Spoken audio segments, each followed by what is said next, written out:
Hello everyone, আমি অমরেন্দ্র ঘোষ আর তোমরা দেখছো লেখাপড়া ইউটিউব চ্যানেল।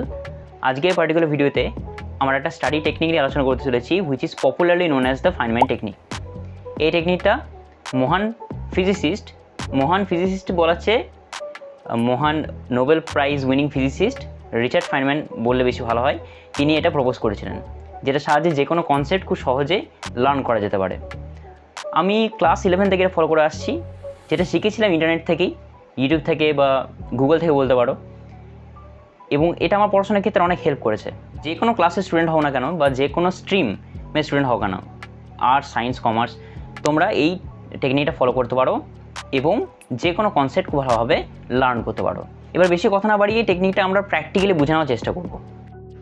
কনসেপ্ট লার্ন করার এই পদ্ধতিটার 4টি স্টেপ রয়েছে, তার মধ্যে শেষের স্টেপটা সবচেয়ে বেশি ভাইটাল, তাই সেটাকে মিস করা মানে পুরো ভিডিওটাকে মিস করে যাওয়া। তাই রিকোয়েস্ট রইল শেষ অবধি দেখার। সাপোজ আমরা বুয়েন্সি অর্থাৎ প্লবতা কি এই সম্পর্কে জানতে চাই, তাই প্রথম স্টেপে এর নামটা একটা ছোট্ট চিরকুট কাগজে লিখতে পারো, অথবা একটা স্টিকি নোটে সেই নামটা লিখে নিতে পারো।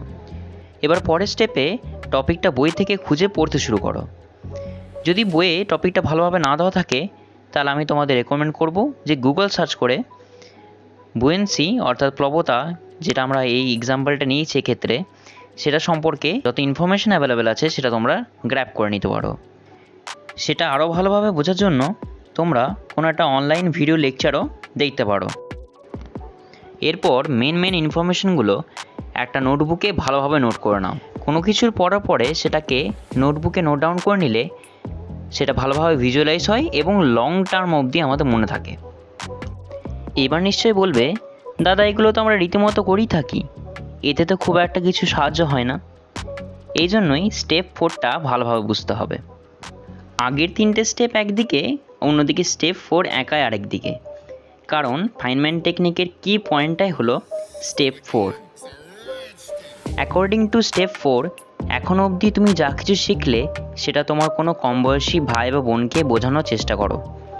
According to sir Albert Einstein, if you can't explain it simply, you don't understand it well enough.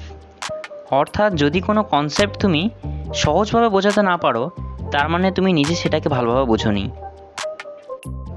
কিন্তু দাদা, আমাদের বাড়িতে আমার চেয়ে কম বয়সী তো আর কেউ নেই। হ্যাঁ, সেক্ষেত্রে তুমি আয়নার সামনে দাঁড়িয়ে নিজেকে বোঝানোর চেষ্টা করো, এবং যতক্ষণ না তুমি ভালোভাবে বোঝাতে পারছো এই প্রসেসটা চালিয়ে যাও। এবং কনসেপ্টটা যখন তুমি ঠিকঠাক মতোভাবে বুঝে গেলে, তখন কনসেপ্টটার নেমের উপর টিকমার্ক করতে ভুলো না যেন। আশা করি এই ভিডিওটা তোমাদের ভালো লেগেছে।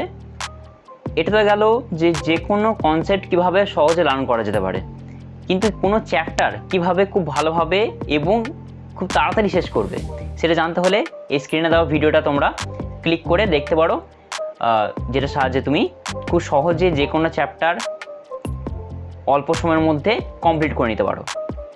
তো আজকের মতো এতটাই, দেখা হচ্ছে আবার পরের ভিডিওতে। টিল দেন পড়তে থাকো, শিখতে থাকো।